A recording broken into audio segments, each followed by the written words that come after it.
Efésios, capítulo de número 3, a partir do verso de número 14.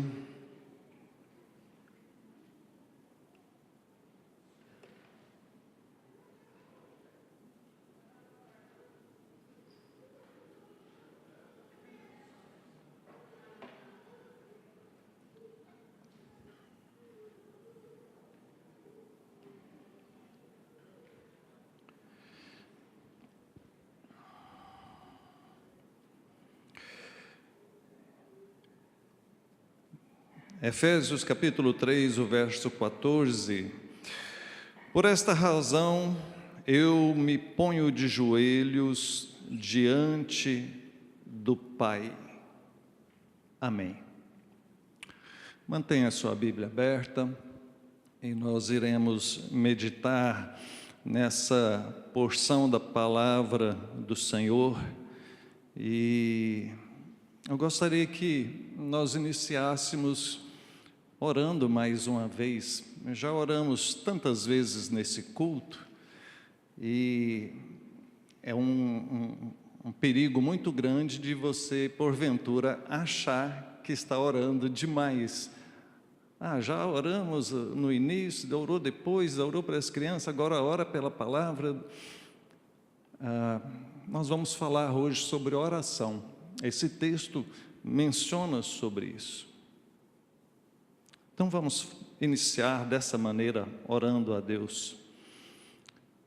Pai, a Tua palavra foi lida, Tua palavra está diante de nós. Somos gratos pela oportunidade, pelo privilégio de viver num país onde podemos ter uma Bíblia, carregar uma Bíblia e ler ela em qualquer lugar. Muito obrigado, ó Deus. Tem misericórdia daqueles irmãos que vivem em países onde tem perseguição e eles não podem fazer dessa maneira. Nós intercedemos em favor deles, em favor da Tua igreja espalhada pelo mundo. Ensina-nos, ó Deus, nas nossas orações, a não pensarmos apenas em nós, nossa família, mas de orar pela igreja do Senhor, em especial aqueles que enfrentam perseguição, lutas e grandes desafios. Fala conosco nesta noite, que haja crescimento, sabedoria, discernimento em cada um de nós. Em nome de Jesus, amém. Queridos, me permita falar um pouquinho da minha experiência com oração no início da minha conversão, porque eu creio que muitos irmãos podem se identificar com a minha história. Lá no início, algumas décadas atrás, eu pensava que eu tinha que orar muito para ser alguém espiritual. E por mais que eu orava, eu não me sentia alguém à altura da graça, da bondade que Deus estava dispensando sobre mim. Eu olhava para as histórias de homens como Martinho Lutero ou John Wesley, que tinham prática de orar 2 horas pela manhã. Lutero, quando ele tinha muita coisa para fazer durante o dia, ele falou: hoje eu tenho tanta coisa para fazer que eu tenho que orar um pouco mais. Aí ele orava 3 horas. Eu falava: meu Deus, eu não sou nada, eu não consigo. Eu não consigo, né? Eu jamais vou ser alguém espiritual. E juntava-se a esse dilema no meu coração, aquele dualismo, né? Entre o mal e o bem. Então a gente via essa separação, fazia aquela separação entre as coisas que são de Deus e as coisas que são do diabo. Então só havia essas duas esferas diante de mim naquela época. Isso é de Deus, isso não é de Deus, então é do diabo. E juntava-se a isso aquelas influências pentecostais. Então eu imaginava que eu precisaria estar envolvido em tudo, e precisava então ir para onde tem uma reunião de oração, eu ia, se iam orar na casa de alguém, eu ia, se ia fazer uma vigília, eu ia, se ia para o monte, eu ia. E tudo isso trazia sobre mim não uma satisfação, mas trazia sobre mim uma infelicidade, um medo, uma insegurança, uma decepção. Acho que eu me sentia meio como Lutero, ali se sacrificando, tentando de alguma maneira, pelo seu esforço, pela sua performance, ser aceito diante de Deus. Naquela época, quem aí já tem mais de 30 anos de conversão, vai lembrar que nós não tínhamos tanto acesso a informação, a estudos, a uma boa teologia como nós temos hoje. Naquela época era difícil, e os pastores também tinham as suas limitações. Eu louvo a Deus por aqueles bravos guerreiros, pastores daquela época que com recursos mínimos faziam a obra do Senhor e pregavam e ministravam os estudos bíblicos. Mas levou um tempo até que nós pudéssemos, até que eu particularmente, na minha experiência com Deus, aprendesse que o justo viverá pela fé, que obedecer é melhor que sacrificar, que pela graça sois salvos, e isso não vem de vós, é um dom de Deus, que independente do que eu fizesse ou não fizesse, Jesus já tinha pago o preço pela minha vida. Eu já pertencia a Ele, e nada, absolutamente nada, poderia me roubar da mão dEle. Ou seja, quem garantia a minha salvação não era eu pelos meus esforços, mas era o próprio Senhor Jesus. Muitos ainda pensam que precisam fazer coisas para serem aceitos por Deus, e isso tem mais a ver com salvação pelas obras do que com a graça de Deus. É claro que a gente tem muito receio de falar sobre essas coisas, porque quando nós falamos a respeito disso, é perigoso alguém negligenciar. Então já estou salvo mesmo, nada pode fazer com que eu perca a minha salvação, e essa pessoa passar a enfraquecer ou deixar das práticas espirituais. Mas nós não podemos incentivar as pessoas a ler a Bíblia, a orar, a estar na igreja por coação, por medo, ou coisas desse tipo. Você precisa fazer isso de coração, em resposta ao amor de Deus, de maneira voluntária, de maneira sadia, de maneira correta, à luz da palavra do Senhor. Então, queridos, quando nós olhamos para esse texto aqui, em Efésios aqui nós estamos estudando, nos 2 primeiros capítulos e no início desse terceiro, o apóstolo Paulo, ele vem falando muito a respeito das bases da salvação, do poder de Deus, da ação do Espírito Santo, da obra salvífica de Jesus. É uma parte mais teórica, profundamente teológica, e agora, a partir dessa metade da carta de Efésios, ele entra numa parte mais prática para a igreja. E quando falamos em especial a respeito da questão da oração, nós vamos encontrar aqui dos versos 14 até o 21, a motivação para orar, o conteúdo da oração e o resultado da oração. Perceba que quando olhamos para Efésios, nesses 5, 6 capítulos, ele menciona 10 vezes sobre o Espírito Santo. Entre todas as cartas, as epístolas do Novo Testamento, essa é a que fala mais sobre o Espírito Santo. E isso porque o apóstolo Paulo queria mostrar o resultado do Pentecoste, a obra do Senhor Jesus na igreja através do Espírito Santo. Então ele vai mostrar que o Espírito Santo é aquele que sela, que habita no crente, que une, que enche e que capacita para a luta espiritual.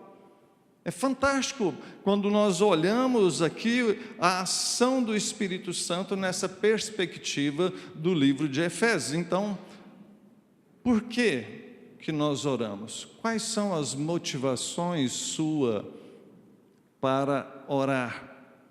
Qual é o conteúdo das suas orações? E quais são os resultados que você tem percebido das suas orações? Falando do primeiro aqui, a respeito da motivação para orar, versos 14 e 15, me acompanha aí. A projeção não está com algum problema, mas você pode olhar na sua Bíblia. Estamos na Nova Almeida atualizada, Efésios capítulo 3, versos 14 e 15. Por esta razão eu me ponho de joelhos diante do Pai, de quem toda a família nos céus e na terra recebe o nome. Perceba que ele inicia por esta razão. No início do capítulo 3, no verso de número 1, ele iniciou da mesma forma. Na verdade, ele estava iniciando aqui a oração, mas ele abriu um parênteses que pega aqui do verso 1 até o 13 para explicar. Por esta razão, então, aponta para a obra que Jesus fez, unindo a sua igreja de todos os lugares, unindo judeus e gentios. Falamos isso da vez passada. Aqueles que eram chamados pelo Senhor, que representavam o Senhor em todo o Antigo Testamento, o povo de Israel, o povo judeu, e agora o Evangelho é aberto a todos os povos, ou seja, os gentios, os não-judeus. Este é o mistério revelado que ele aponta aqui no início do capítulo 3. E é esta aqui a primeira motivação dele ao orar. Ele está orando, tendo em mente aqui a obra que Deus fez através de Jesus Cristo. Como o grande amor do Senhor agora está aberto para todos os povos, línguas e nações. A partir deste grande evento da obra do Senhor, eles agora passam a levar o Evangelho por todos os lugares.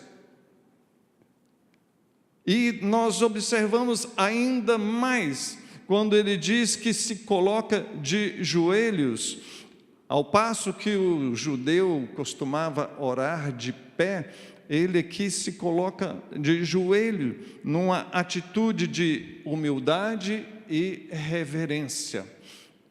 Não que seja algo necessário, você pode orar em pé, você pode orar de joelho, você pode orar sentado, você pode orar deitado, você pode orar enquanto dirige, você pode orar em qualquer momento da sua vida. Agora, o fato aqui é mostrar humildade, reverência diante de uma situação grandiosa. Para ele, a obra de Jesus é tão grande que ao orar sobre isso, ele se coloca de joelho, uma atitude de profunda reverência diante do Senhor. E sabe, queridos, às vezes nós corremos o risco de ser irreverentes, arrogantes nas nossas orações. Mesmo diante das nossas orações, nós podemos pecar contra Deus, querendo nas nossas orações manipular a Deus, ou exigir algo de Deus. A oração nunca deveria ter esse propósito, essa motivação. Quem somos nós para chegar diante de Deus, diante do Altíssimo, e exigir alguma coisa? Eu sei que isso confronta muito do que temos visto no meio evangélico, e a minha preocupação, a nossa preocupação é justamente essa: se porventura algumas práticas estranhas às Escrituras não são cometidas no nosso meio. Então, o exemplo do apóstolo Paulo aqui, nessa atitude de humildade, de reverência, de rendição total, é e deve ser também a nossa, se não for de joelho, se for sentado em pé, mas que seja com humildade, com reverência, dando a Deus o devido lugar que é dele mesmo. Fala aqui na sequência que, verso 2, verso 15, quer dizer, de quem toda a família nos céus e na terra recebe o nome. Ele se refere ao povo de Deus em sua totalidade aqui, e traz a ideia da paternidade, Deus como Pai, Deus como aquele que nós reconhecemos como Senhor soberano sobre nós. Nós reconhecemos Ele como Senhor sobre nós, não apenas porque a palavra de Deus assim o diz, mas porque identificamos Ele bondosamente nos alcançando, nos transformando com amor, com cuidado, com sustento, dia após dia. E Ele diz que todos aqueles que pertencem ao Senhor, aqui Ele chama de toda a família, todos esses agem dessa maneira, dando ao Senhor a devida glória, o devido reconhecimento. Estamos diante do Pai ao orarmos. Lembre-se sempre disso. Quando você chega diante de alguém importante, você tem que pensar na sua postura, você tem que pensar nas suas palavras, na maneira com que você age. Agora, diante do Senhor, o Deus eterno, soberano sobre tudo, como deve ser a nossa atitude, como deve ser a nossa postura, como deve ser as nossas palavras. E falando a respeito dessa motivação para orarmos, eu coloquei ali para não esquecer alguns mitos e verdades sobre a oração, e nos outros slides também eu pretendo falar um pouquinho sobre isso. O que leva a cada um de nós à prática da oração? Muitas vezes nós, como líderes na igreja, nós colocamos algumas ações para que a igreja se envolva na oração. Reuniões de oração, por exemplo. Mas entenda que não deve ser as ações a motivação principal para orarmos. Nós estamos aqui num momento de culto, mas o seu culto não pode se limitar apenas ao chamado da igreja para o culto público. Você deve cultuar a Deus na sua casa, você deve cultuar a Deus no seu trabalho, você deve cultuar a Deus em outros lugares. Muitos que colocam, por exemplo, corrente de oração, relógio de oração, oração em tal lugar, em tal lugar. Todas essas práticas podem ser válidas ou não, dependendo da sua motivação. Se você faz isso de coração, se você faz isso com boa intenção, com sinceridade, e se você principalmente faz isso de maneira individual. Porque o perigo para nós é de nos tornarmos meros religiosos. Antes de o Senhor me converter, frequentei outras religiões. Eu sei o que é uma religiosidade vazia, aquela pessoa que frequenta uma igreja e cumpre ali o que é pedido. Mas saindo dali, tudo aquilo se perde. E nós enfatizamos, insistimos para que a sua prática individual seja o mais importante. Acima do que você faz aqui na igreja, acima do que você faz junto com os irmãos em Cristo. Deus deseja que você seja um adorador e que você tenha a prática da oração, essa oração viva, essa oração agradável, essa oração prazerosa, essa oração que na verdade é motivada pela comunhão que você tem junto ao Senhor. A oração é uma via de mão dupla, aonde você fala com o Senhor e o Senhor fala com você. A oração, hoje em dia, ela tem sido muito prejudicada por conta da nossa correria, da nossa mente muito ocupada, pessoas que não conseguem concentrar, também não conseguem orar. Começa 30 segundos, a mente já viajou para outro lugar. Segunda questão que eu gostaria de ver junto com os irmãos é sobre o conteúdo da nossa oração. E aí nós pegamos dos versos 16 até o 19, observe comigo, verso de número 16, peço a Deus que, segundo a riqueza da sua glória, conceda a vocês que sejam fortalecidos com poder mediante o seu Espírito, no íntimo de cada um. À medida que eu leia, você observe aí, é o pedido do apóstolo Paulo, é o que ele está pedindo, é o conteúdo da oração que ele está fazendo a Deus.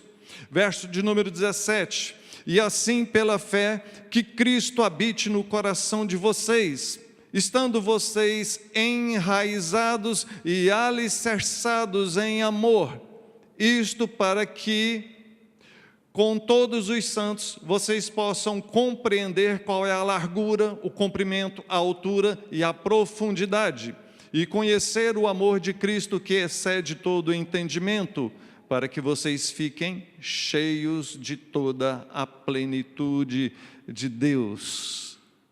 Ah, meus queridos, você já orou, já intercedeu por alguém de forma parecida com essa? Pedir em favor dos irmãos em Cristo, pedir em favor da igreja do Senhor, para que Deus os abençoe desta maneira.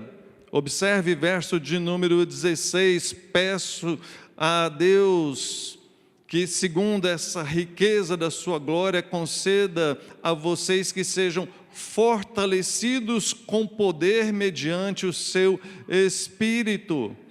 Fortalecidos, essa força espiritual que nos dá a condição de caminharmos nesse mundo tenebroso, nesse mundo que jaz no maligno, nesse mundo cheio de tantos perigos, de tantas coisas que militam contra a vontade de Deus, e permanecermos inabaláveis.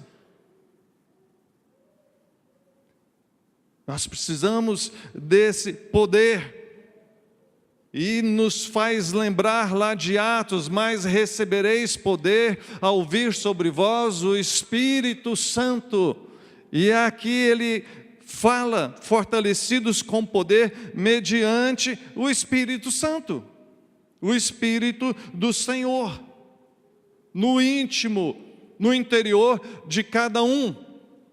O Pentecostes marca o início do ministério do Espírito Santo.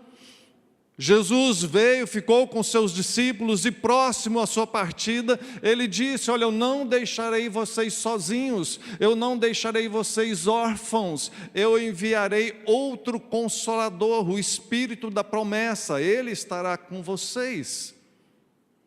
E é isso que acontece.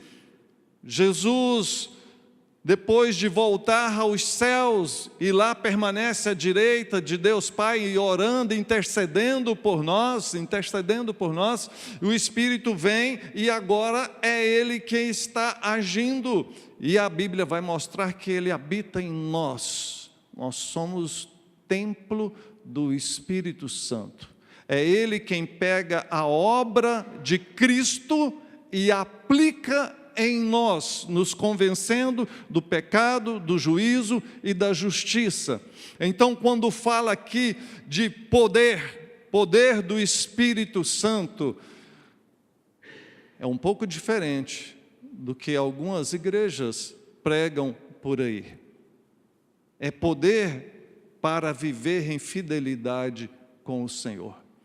É poder que nos dá a capacidade de entender as Escrituras. É poder que nos dá a capacidade de sermos testemunhas neste mundo contrário a Deus, um mundo caído. É poder, não é para ficar fazendo graça, é poder para servir ao Senhor. Ele ora para que a igreja tenha esse poder.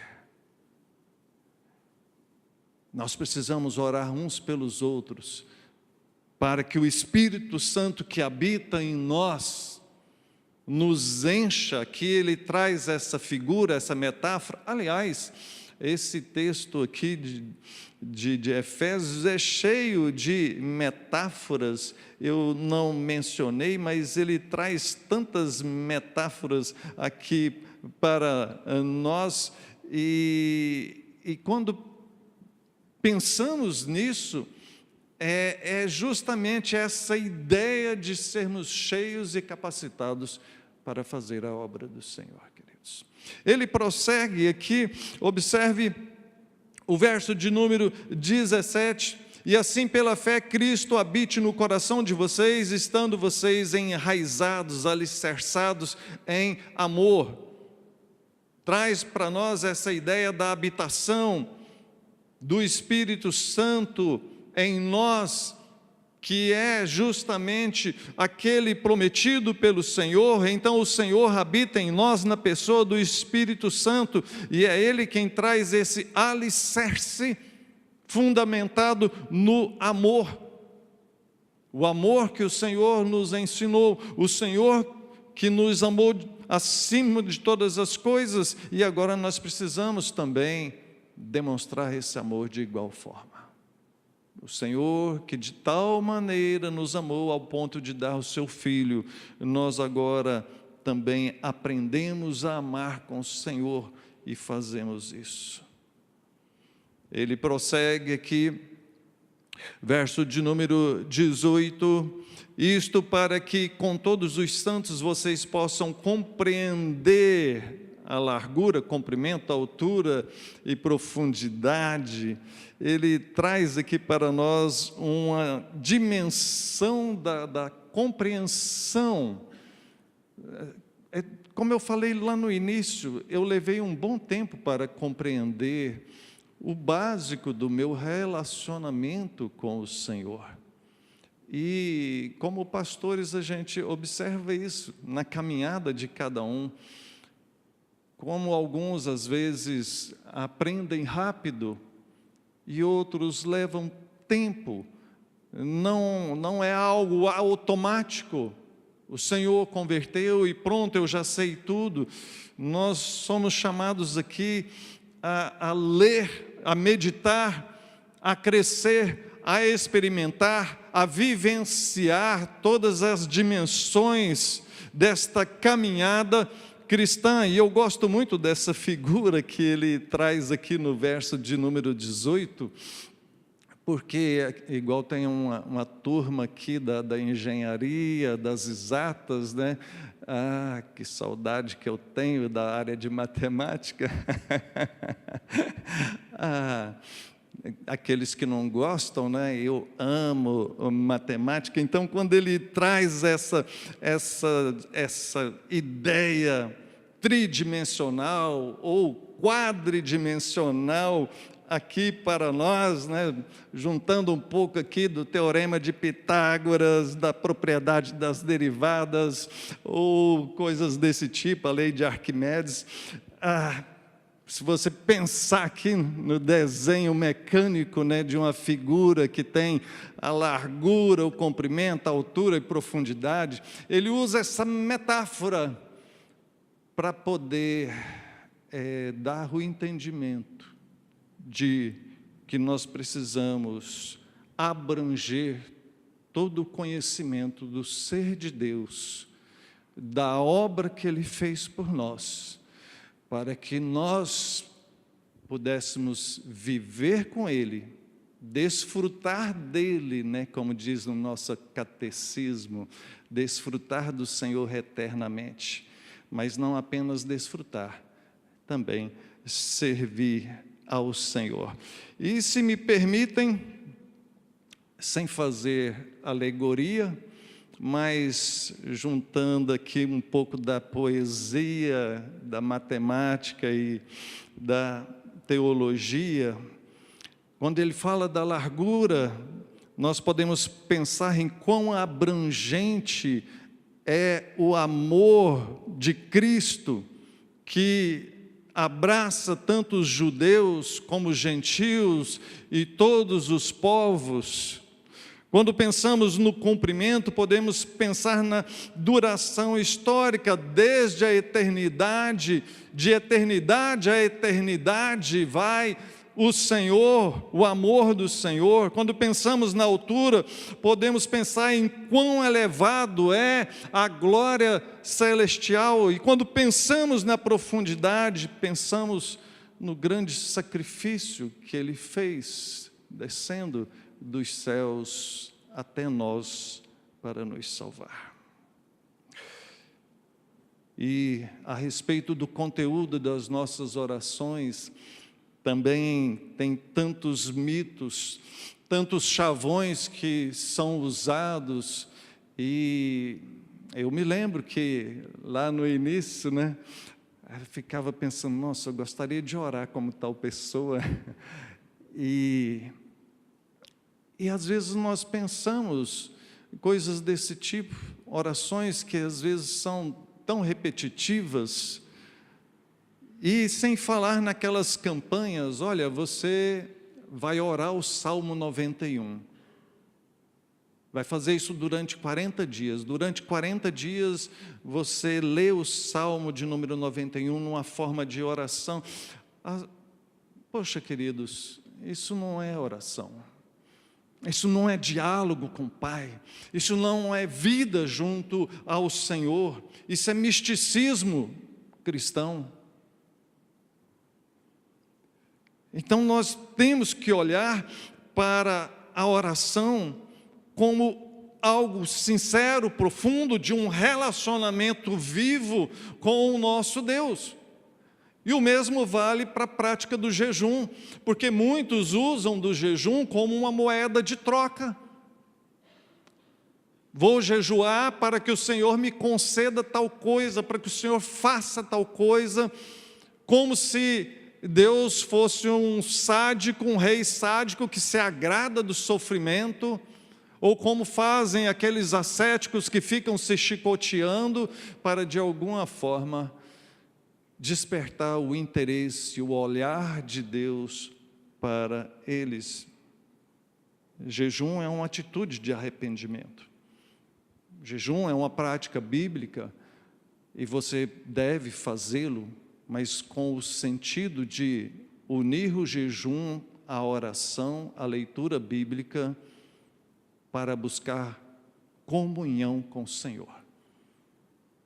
Buscar fazer cair por terra o seu pecado, a sua atitude errada, para viver uma vida que agrada ao Senhor. Não buscar algum benefício particular. Em terceiro lugar, falar a respeito do resultado da oração, versos 20 e 21.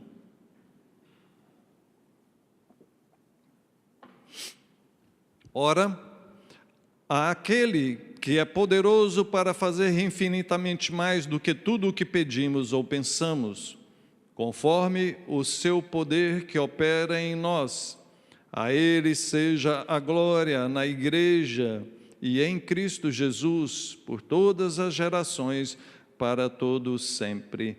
Amém.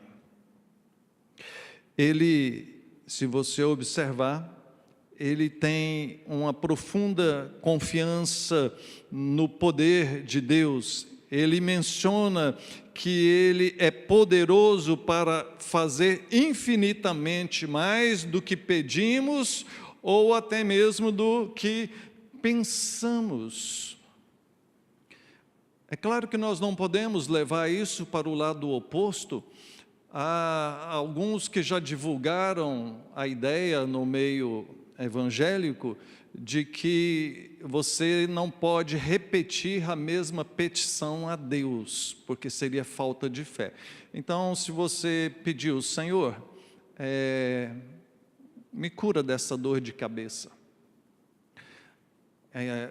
Agora você não pode pedir uma segunda vez, porque se você estivesse pedindo uma segunda vez, você estaria numa falta de fé em relação àquela primeira vez que você pediu. Você pediu com fé, então por que você vai repetir? Não precisa repetir. O próprio Senhor Jesus nos ensina a ser insistentes na oração. Pedir, buscar, bater. Ele conta até uma parábola para reforçar essa ideia. Então isso não procede. Mas é claro que Deus sabe todas as coisas. Há outros que dizem, olha, você não precisa orar porque Deus já sabe. Mas se não precisa, então por que o Senhor Jesus e por que tantas outras passagens nas Escrituras nos chamam a orarmos? É claro que precisamos, sim. Eu concordo com aquele que diz que a oração é a respiração da alma. A oração traz essa vida junto a Deus. Como é que na sua casa você vai ter comunhão com as pessoas da sua casa se você não conversa com elas?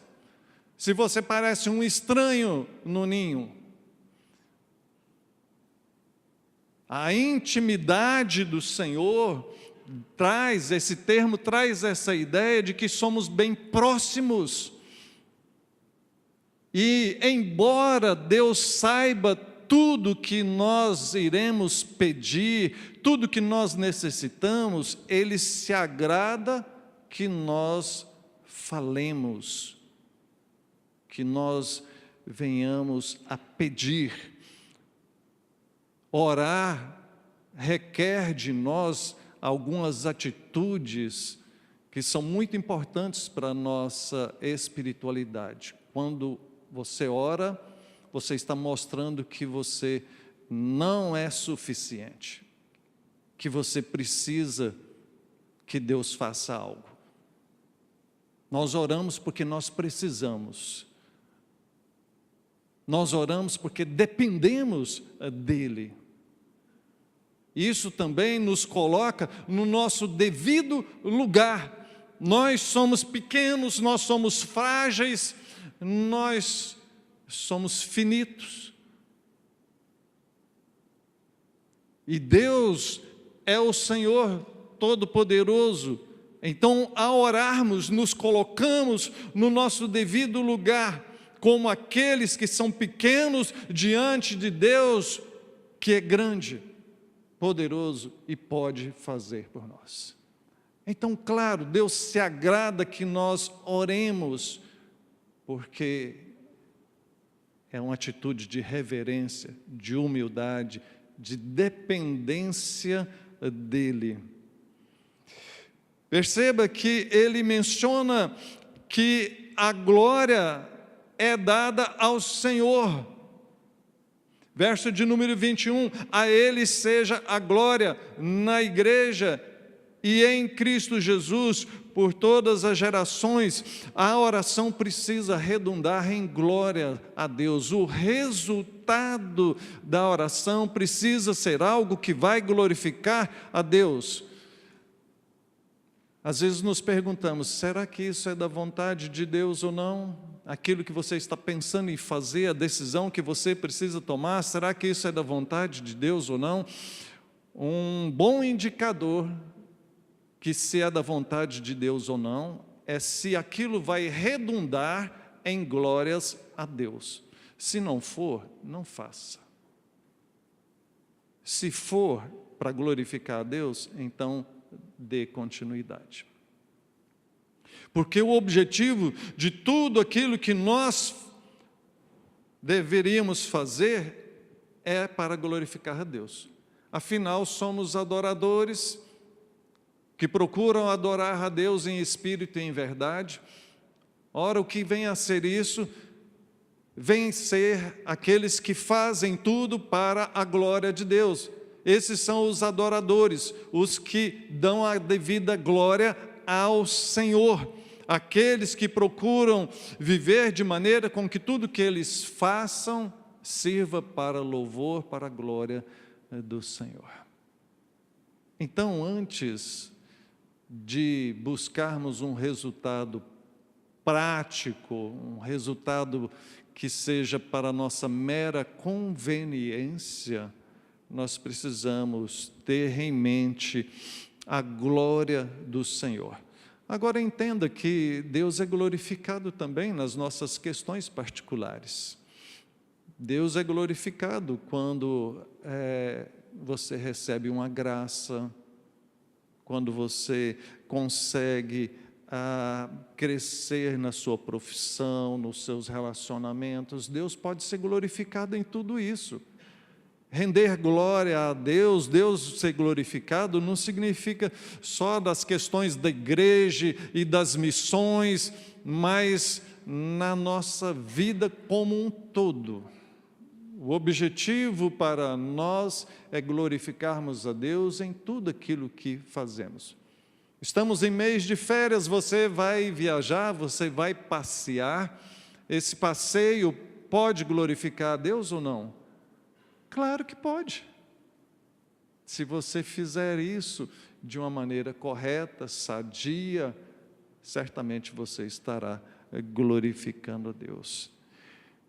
Então, quando nós pensamos a respeito do resultado da oração, nós precisamos tomar cuidado com a questão do pragmatismo.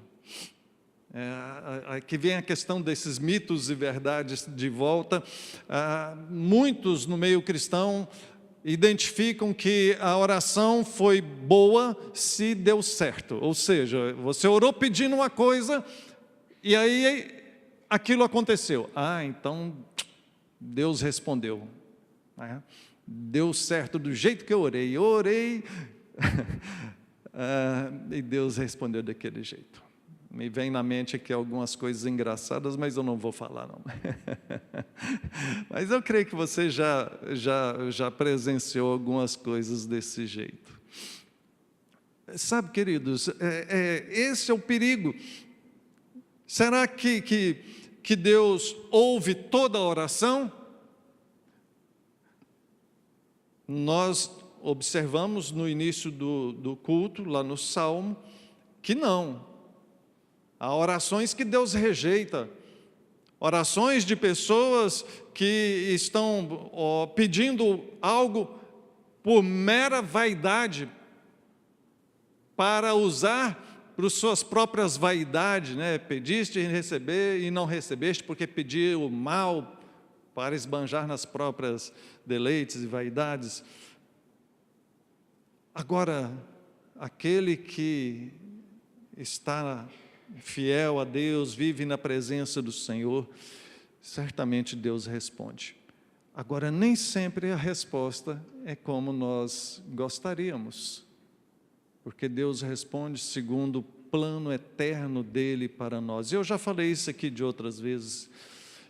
Eu hoje olho para a minha caminhada e agradeço a Deus por algumas orações que Ele não me respondeu, por algumas coisas que eu pedi a Deus e Ele não me concedeu, porque só depois, alguns anos à frente, eu vim reconhecer que Ele tinha coisa melhor.